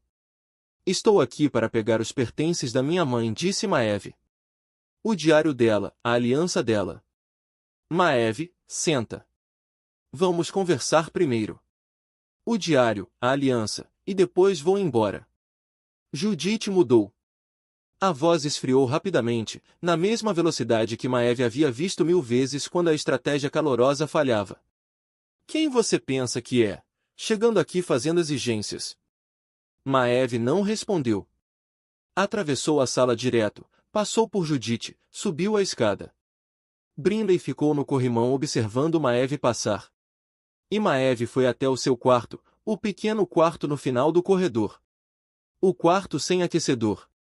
O quarto onde dormiu por 11 anos. Ela se ajoelhou no canto. Encontrou a tábua solta, a levantou. O caderno preto estava lá, ao lado da fotografia de Lorraine no jardim. Exatamente onde havia deixado 5 anos antes. Ela pegou os 2, se levantou. Judite estava na porta. Havia seguido Maeve escada acima sem fazer barulho, ou talvez Maeve tivesse ouvido os passos e simplesmente não se importado mais. Judite olhou para o caderno na mão de Maeve. E pela primeira vez nos 11 anos que Maeve a conhecia, o rosto de Judite mudou. Não o tipo de mudança que ela controlava como controlava todas as outras. Uma mudança real. O controle escorregou do rosto dela como água escorregando de um vidro, e o que estava por baixo mostrou por 5 segundos inteiros antes de ela puxar de volta. Medo. Medo de verdade. Isso não é seu, disse Judite. Não, disse Maeve. Mas o que está aqui dentro é seu. Cada dose, cada noite. Ela olhou para Judite. 11 anos olhando para essa mulher, e era a primeira vez que Maeve a encarava sem abaixar os olhos. Fiz contagem por 9 anos, disse Maeve. O que você achava que eu estava contando? Maeve saiu do quarto com o caderno preto na mão esquerda e a fotografia de Lorraine na direita. E Judite ainda estava na porta, o rosto tendo recuperado o controle, mas não de todo. Algo ainda restava no canto dos olhos dela. Maeve viu. Registrou. E não precisava mencionar, porque já havia dito o suficiente. Ela passou por Judite, não a tocou, não olhou para trás. Caminhou pelo corredor em direção à escada. E ali, exatamente onde sabia que estaria, Brinley estava parada na escada. Brinley havia estado lá o tempo todo, desde o momento em que Maeve atravessou a porta da frente, desde o momento em que subiu, desde o momento em que se ajoelhou para levantar a tábua, desde o momento em que Judith a seguiu e ficou parada na porta. Brinley havia ficado na escada e assistido a tudo com os olhos de alguém que havia ocupado a primeira fila daquele espetáculo durante 11 anos, mas que agora o via de um ângulo diferente pela primeira vez. Maeve parou, não porque Brinley bloqueava o caminho, mas porque escolheu parar. Olhou para Brinley. 28 anos. Loira. O rosto que Maeve havia olhado por 9 anos na mesa do café da manhã, na inspeção de segunda-feira, na terceira bandeja devolvida. O rosto que ela havia visto apenas como a facilidade confortável de alguém sentado com segurança do outro lado da injustiça. Mas agora, naquela escada, Maeve olhou para Brinley com os olhos de alguém que havia saído dessa casa e se virado para olhá-la de fora. E viu algo que nunca havia se permitido ver antes, porque enquanto ainda estava presa dentro do sistema, nunca havia tido distância suficiente para vê-lo com clareza. Ela faz isso com você também, disse Maeve. A voz era suave, não com raiva, não acusando. Apenas a verdade dita com a voz de quem havia vivido com aquela coisa tempo suficiente para reconhecê-la em qualquer forma. Forma diferente. Mesma coisa. Você sabe disso. Brinley não falou. A boca se abriu, depois fechou. Os olhos olharam para Maeve, depois para baixo, depois de volta para Maeve. E Maeve viu naqueles olhos algo que reconheceu imediatamente, porque havia carregado em si mesma por anos antes de ter palavras para isso. Saber. Brinley sabia que algo estava errado. Sabia que o jeito como a mãe a amava não era amor, era investimento. Sabia que seu privilégio não era um presente, mas uma corrente coberta de veludo. Sabia, mas não podia dizer em voz alta, porque dizer em voz alta significaria perder tudo que Judith havia construído ao redor dela. E Brinley não sabia quem ela era sem essas coisas. A mão de Brinley estava sobre o corrimão. Tremendo levemente, muito levemente, o suficiente para Maeve ver. Maeve não disse mais nada. Desceu a escada, passou por Brinley, não a tocou, não parou de novo. Porque esse não era o momento, e ela sabia disso. Ela havia plantado a semente. As sementes precisam de tempo. Ela foi até o quarto principal. O quarto que havia pertencido a Franklin e Lorraine, e que agora pertencia a Franklin e Judith, exceto que Judith não estava lá, e Franklin estava sempre lá, na cadeira perto da janela, olhando para o jardim que Lorraine havia plantado, com os olhos embaçados que Maeve havia visto milhares de vezes, e que cada vez doíam. Ela se ajoelhou ao lado da cadeira dele, tomou a mão dele. A mão era quente, mas fraca, leve, a mão de um homem que havia tido tudo tirado sem saber. Pai, ela disse. Sou eu. Maeve. Franklin olhou para ela. Os olhos estavam turvos, distantes, em algum lugar para onde o remédio o havia levado. Então algo se moveu, muito fundo, muito longe, como um homem tentando nadar até a superfície vindo de muito baixo. Lorraine, ele disse. Não, pai. Sou eu. Maeve. Sua filha. 5 segundos. 5 segundos nos quais os olhos de Franklin clarearam, a névoa se levantando por um único momento, e ele a viu de verdade. E apertou a mão dela com mais força do que ela achava que ainda havia nele. 5 segundos nos quais ele estava aqui. Então o véu cinza voltou. A mão afrouxou. Os olhos perderam o ponto de apoio. Ele voltou a olhar para o jardim que não conseguia enxergar. Maeve se levantou, foi até a gaveta da mesinha de cabeceira, abriu. A aliança de Lorraine estava num canto da gaveta, ao lado de um frasco de comprimidos vazio e alguns papéis velhos. Fino ouro, simples, sem diamante, sem pedra, o tipo de aliança que 2 jovens compram quando não têm muito dinheiro, mas têm tudo mais. Judith havia deixado ali porque olhou para aquela aliança e viu ouro barato.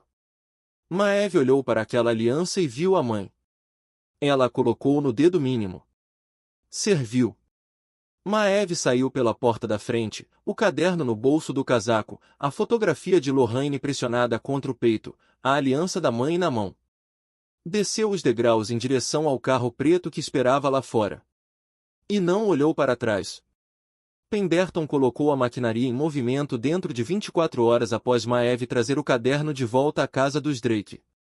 Não a maquinaria subterrânea, a legal. Advogados, médicos, documentos, as pessoas certas nos postos certos se movendo na direção certa. Porque Pemberton Drake sabia que algumas guerras precisavam ser vencidas com armas, e outras precisavam ser vencidas com papel. E essa guerra pertencia ao segundo tipo. O Dr. Vance foi chamado. Chegou com os prontuários médicos de Franklin dos últimos 5 anos, resultados de exames de sangue que ele havia suspeitado que estavam errados, mas nunca havia tido evidências suficientes para agir. E quando ele olhou para o caderno de Maeve, cada dia, cada horário, cada dosagem correspondendo exatamente ao que havia visto naqueles exames, o rosto dele mudou da forma que só o rosto de um médico muda quando percebe que leu um paciente de forma errada por anos. Não por incompetência, mas porque alguém havia o cegado.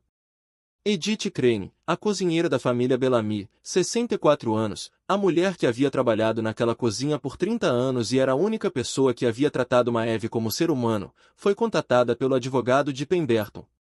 Edith veio, sentou, e contou tudo o que havia visto. Com a voz levemente trêmula de alguém que ficou em silêncio por tempo demais porque nunca havia tido poder para mudar nada, mas agora alguém perguntava, e ela ia falar até não sobrar nada por dizer. O julgamento aconteceu 6 semanas depois. Judith sentou à mesa da defesa no melhor terno que tinha. As costas eretas, o cabelo perfeitamente arrumado, o rosto composto na expressão que havia praticado a vida inteira, a expressão de uma mulher digna sendo injustiçada. Ela se apresentou primeiro. Seu advogado a deixou falar, e Judith falou sobre Franklin com a voz suave e levemente trêmula de uma esposa dedicada preocupada com o marido doente. Falou sobre os medicamentos que o médico havia prescrito, sobre as dosagens seguidas exatamente como indicado, sobre sua dedicação em preparar chá para o marido todas as noites porque o amava. Depois ela falou sobre Maeve. Com a voz que Maeve havia ouvido por 11 anos, gentil, mas cada palavra colocada com precisão, como um tijolo no muro que ela construía entre a verdade e a própria versão dela. Maeve sempre foi instável desde a infância, disse Judith. Perdeu a mãe cedo demais. Imagina coisas. Conta, anota, se obseda com coisas que não existem. Ela precisa de ajuda, não de um tribunal. Ela disse a palavra coitada numa voz que, se você não conhecesse Judith, talvez a fizesse acreditar que ela de fato tinha pena de Maeve. Disse as palavras não é confiável numa voz que, se você não conhecesse Judith, talvez a fizesse pensar que ela estava tentando proteger uma jovem das próprias ilusões. Judith se apresentou. Apresentou-se com tudo o que tinha, porque a apresentação era o que ela fazia melhor, o que a havia trazido para a casa dos Bellamy, para a cama de Franklin, para o testamento de Franklin. E ela teria se apresentado para sair ilesa daquele tribunal também, se o julgamento dependesse apenas de palavras. Maeve sentou e ouviu, sem expressão. 11 anos de prática sentando e ouvindo Judith falar sem demonstrar nada, e esta era a última vez que precisaria daquela habilidade. Ela ficou de costas eretas, as mãos sobre o colo, os olhos à frente. Não reagiu quando Judith a chamou de instável. Não reagiu quando Judith disse que ela imaginava coisas. Não reagiu quando Judith disse que ela era pouco confiável. Porque a reação era o que Judith procurava, e por 11 anos Maeve nunca havia dado a ela o que estava procurando. Então foi a vez de Maeve.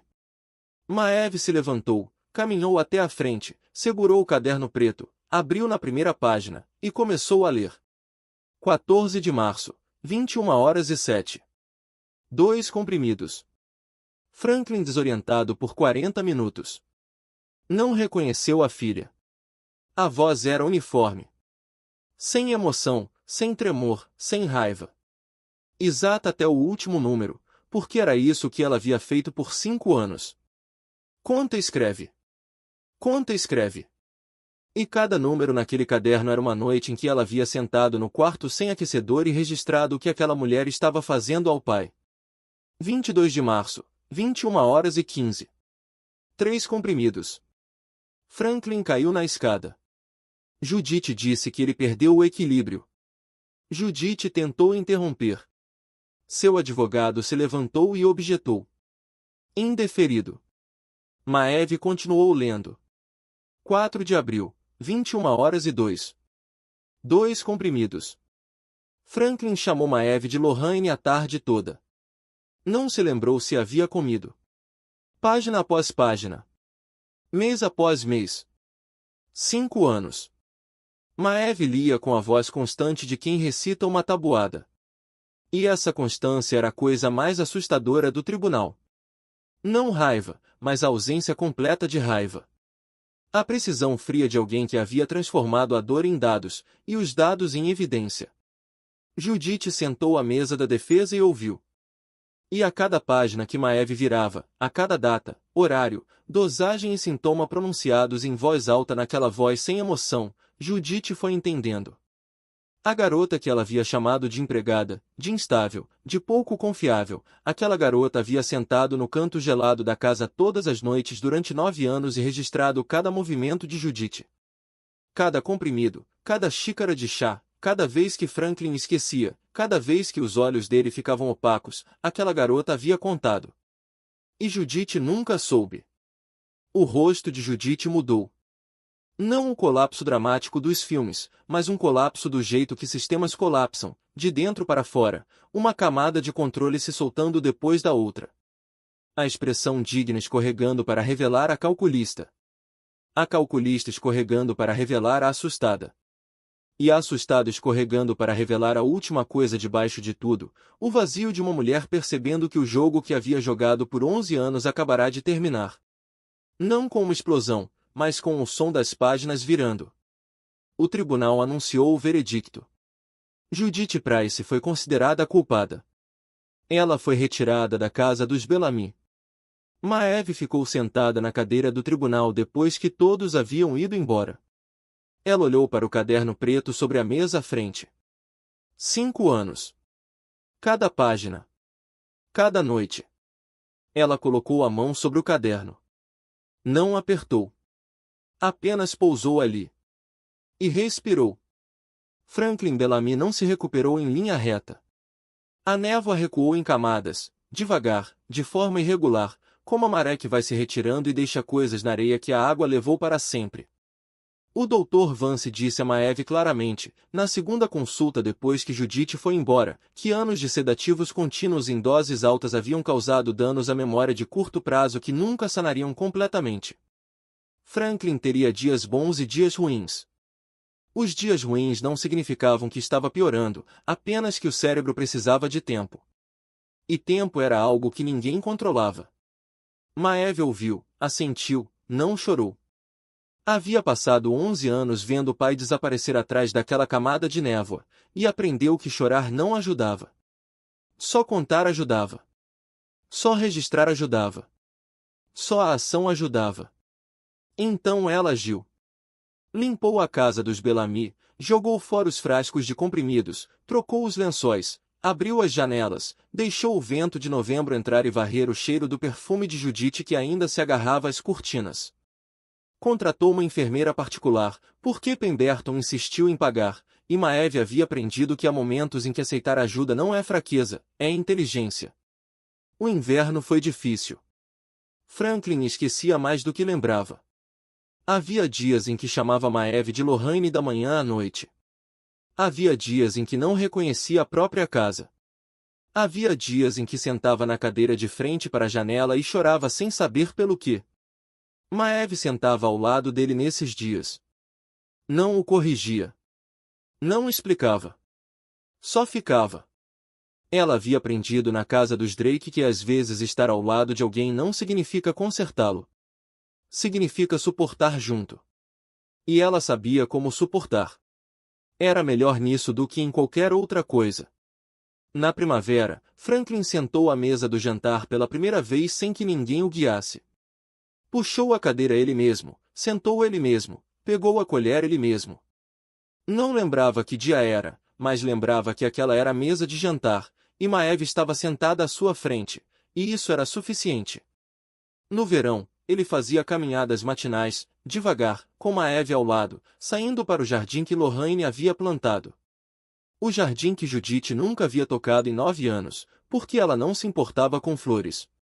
E o jardim havia continuado crescendo, porque flores não precisam que ninguém se importe para crescer. Elas só precisam de solo, água e tempo. Franklin olhava para o jardim e dizia: Lorraine plantou isso. Sim, pai. Lindo. Sim, pai. Lindo. Então chegou um longo dia claro, mais longo do que qualquer dia desde aquela tarde de domingo antes de Maeve ir embora. Franklin sentou à mesa da cozinha, os olhos límpidos. Maeve olhou e soube imediatamente que hoje ele estava aqui. De verdade aqui. Ele a olhou. Por um longo tempo. Então olhou para a mão dela. A mão de Maeve estava sobre a mesa, a mão que ela nunca pensava, porque era apenas uma mão. Trabalhava. Limpava. Cozinhava. Pressionava ferimentos. Dirigia um carro. Franklin levantou a mão dela com suavidade, virou-a para cima nas próprias mãos, e olhou. Calejada. Áspera. A rachadura na ponta do indicador que nunca havia cicatrizado completamente porque ela lavava louça em água quente todos os dias por 9 anos. O calo grosso na palma de anos carregando peso, esfregando o chão, lavando lençóis à mão porque Judith dizia que a máquina de lavar gastava eletricidade demais. As mãos de uma trabalhadora. Não as mãos que a filha deveria ter. Franklin olhou para as mãos da filha, e algo se quebrou no rosto dele. Uma ruptura interna silenciosa. Apenas a compreensão chegando 9 anos tarde, doendo exatamente o quanto 9 anos merecem doer. Me perdoa, ele disse. Maeve contou. 1, 2, 3, 4, 5. Parou. Você não precisa me pedir perdão, ela disse. Você precisa estar aqui. Estou aqui, ele disse. Então é suficiente, ela disse. Outono. Maeve estava na cozinha com Edith, 64 anos, as costas um pouco mais curvadas do que na estação anterior, mas as mãos ainda rápidas sobre a tábua de cortar, ainda picando cebola com a faca velha que usava há 30 anos, porque dizia que as facas novas não entendiam a sua mão. Franklin estava na sala de jantar jantando com o Dr. Vance. 2 homens velhos conversando sobre o tempo, sobre livros, sobre nada importante. E então Franklin riu. Uma risada de verdade. Cheia. Desprotegida.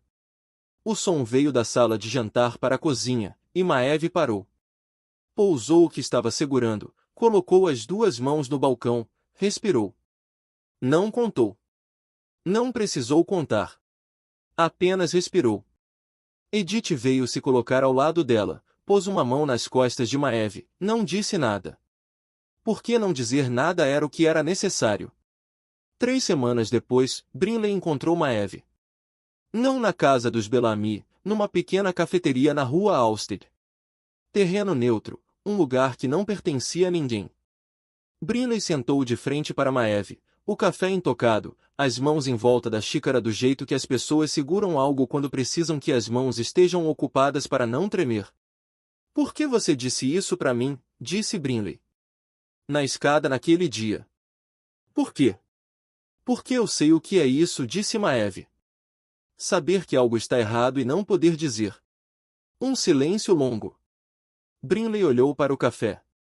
Eu não sei quem eu sou se não sou filha dela, disse Brinley. E a voz tremeu na última palavra, levemente, quase suave demais para ouvir. Mas Maeve ouviu. Porque Maeve ouvia tudo. Então agora você descobre, disse Maeve. Sem abraço. Sem lágrimas. 2 mulheres sentadas numa cafeteria na rua Alsted, tomando café, sentando em silêncio, e começando algo lento, difícil, sem nome. Mais real. Corbin Drake foi à casa dos Bellamy toda quinta-feira. Ninguém mandou. Ninguém o convidou. Ele simplesmente foi. 6 da tarde. O som de um carro parando do lado de fora do portão. O som de passos subindo os degraus da frente. A batida na porta que Maeve começou a reconhecer pela segunda quinta-feira. E na quarta quinta-feira, ela percebeu que estava ouvindo aquela batida desde as 5h45. Ele sentou com Franklin na sala de estar. Trouxe livros. Na primeira semana, um livro sobre a história de Chicago que Franklin folheou por algumas páginas e então esqueceu o que estava lendo. Na semana seguinte, um livro sobre jardinagem que Franklin segurou por mais tempo porque a capa mostrava flores parecidas com as do jardim de Lorraine. Corbin ficava ali e ouviu enquanto Franklin falava sobre Lorraine. Contou a mesma história vezes e vezes porque Franklin não lembrava que já havia contado. E Corbin ouviu cada vez como se fosse a primeira, porque entendia que o passado de uma pessoa é parte dela, e ouvir esse passado é uma forma de honrar quem ela é no presente. Maeve observava da cozinha. Observava pela porta entreaberta, e via Corbin sentado com o pai, paciente, quieto, escutando. E toda quinta-feira, o que ela via ao olhar para ele ficava um pouco mais cheio, um pouco mais fundo, um pouco mais próximo de algo que ela ainda não nomeava. Por que não havia precisado nomear algo para saber que estava lá? Uma tarde de quinta-feira, na cozinha. Edith lavando a louça. Maeve limpando a mesa. Corbin havia acabado de ir embora. O som do carro dele sumiu além do portão. Edith estava de costas para Maeve, com as mãos ainda na água, e disse sem olhar. Trabalhei nessa casa por 30 anos. Sei como as pessoas se olham quando acham que ninguém está notando. Esse rapaz não sabe esconder. Maeve parou de limpar a mesa. Olhou para as costas de Edith. Não me olha, disse Edith. Estou só dizendo a verdade. Naquela noite, Corbin caminhou em direção ao portão. Maeve estava na janela da cozinha observando-o atravessar em direção ao carro. E ele parou no portão. Não se virou. Ficou parado. 2 segundos, 3 segundos, como um homem decidindo se vai dar meia volta. Então começou a andar de novo. Maeve abriu a porta da cozinha, saiu para o patamar dos fundos. Corbin. Ele se virou. Ela estava nos degraus de trás, ainda com o avental de cozinha, o cabelo preso num coque rápido, as mãos ainda úmidas da louça.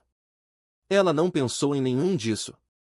Não pensou em como estava, nem no que devia dizer, nem se era o momento certo.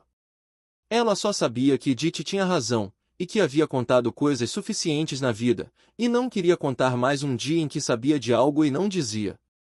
Edith diz que você não sabe esconder, ela disse. Corbin ficou completamente imóvel. Os olhos cinza fixos nela à luz da tarde. Esconder o quê? Ele disse. Mas a voz havia mudado. Mais baixa agora. Mais próxima de algo que ele quase nunca deixava aparecer. Algo que ela havia visto uma vez pela porta entreaberta quando ele estava sentado na frente da fotografia da mãe. Maeve desceu do patamar. 1 degrau, 2, parou a um braço de distância. Tem alguma coisa que você quer me dizer? Ela disse. Tenho muitas coisas que quero te dizer, ele respondeu. Só não encontrei as palavras. Não as encontre, disse Maeve. Fale. Corbin não falou. Colocou a mão no bolso do casaco, tirou uma chave, a chave de uma casa. 1443 North Lackemon. Ele a colocou na palma dela. Você não precisa usá-la, ele disse. Mas ela é sua. Maeve olhou para a chave na palma da mão, na mesma mão calejada e áspera que o pai havia levantado, estudado, e pedido perdão. Ela ergueu os olhos. Já usei, ela disse. Desde a noite em que dirigi seu carro para casa sem saber dirigir. Corbin riu. Uma risada de verdade. A risada que ela havia visto uma vez, muito pequena, no corredor do terceiro dia, quando ela lhe mandou sair do escuro. Mas desta vez era maior, mais cheia, completamente desprotegida. O tipo de risada tão rara que Maeve entendeu que estava vendo algo que muito poucas pessoas haviam visto em Corbin Drake. Ela também riu. Um sorriso de verdade. O sorriso que havia guardado dentro de si por 11 anos porque não havia ninguém pelo qual valesse a pena trazê-lo à tona. A chuva começou a cair, suavemente. Algumas gotas nos ombros deles. Chuva de novo, disse Maeve. Desta vez você tem casaco, disse Corbin. Judith Price saiu da prisão e entrou num mundo que havia se reorganizado completamente sem precisar da opinião dela. A casa dos Bellamy pertencia a Franklin. Franklin se recuperou, não completamente, mas o suficiente. Maeve não estava mais onde Judith a havia deixado. Judith havia deixado Maeve sem nada nas mãos. E acontece que mãos vazias se tornaram um armazém numa noite, e o armazém numa noite se tornou tudo. Edith Crane se aposentou com a pensão que Maeve arranjou para ela. E aceitou com a dignidade de uma mulher que havia feito a coisa certa por 30 anos e decidiu se permitir ser cuidada. Franklin Bellamy acompanhou a filha pelo corredor de uma pequena igreja numa manhã de junho. Ele segurou a mão dela na entrada um pouco mais do que era necessário antes de soltá-la, e isso estava exatamente certo. Pemberton Drake ficou no primeiro banco e tentou manter a expressão severa que se esperava de um homem em sua posição. Mas falhou completamente, porque havia gostado de Maeve desde a noite em que ela havia dirigido o carro do filho por 4 quilômetros sem saber dirigir, e havia parado de tentar esconder isso. Maeve Bellamy não se aceitou porque alguém a aprovou. Ela nunca havia precisado da aprovação de ninguém para saber o próprio valor. Ela aprendeu isso no armazém escuro quando saiu porque alguém estava sangrando e ela sabia como estancar o sangramento, e aquilo era suficiente. Algumas pessoas passam a vida inteira contando os dias que suportam. Maeve Bellamy contou por 11 anos. E então parou de contar e saiu para o escuro. Acontece que o que ela havia estado contando o tempo todo não eram os dias que suportava. Eram os dias em que estava se preparando. Às vezes a vida nos coloca em seus lugares mais escuros, não para nos destruir, mas para que possamos encontrar a luz que não sabíamos que estávamos carregando. Maeve não esperou que alguém a salvasse. Ela saiu. E quando saiu, não salvou apenas o estranho no estacionamento. Ela se salvou. Se essa história te tocou, se Judith fez seu sangue ferver, se você prendeu a respiração quando Maeve disse não as encontre. Fale. Nos diz. Como essa história fez você se sentir? Do que ela te fez lembrar na sua vida real? Deixe um comentário abaixo. A gente lê cada linha, e queremos ouvir o que você sente do mais fundo do coração. Aperta o like para que essa história chegue a mais pessoas. Compartilha com alguém que você acha que precisa ouvir isso hoje. E se é a primeira vez aqui, se inscreve no canal, para não perder as histórias novas que chegam toda semana. As histórias que ficam no coração muito depois do vídeo terminar. Desejamos a todos que assistem a esse vídeo saúde, uma vida alegre, e paz em cada dia. Obrigado por estar aqui. Até logo. E até o próximo vídeo.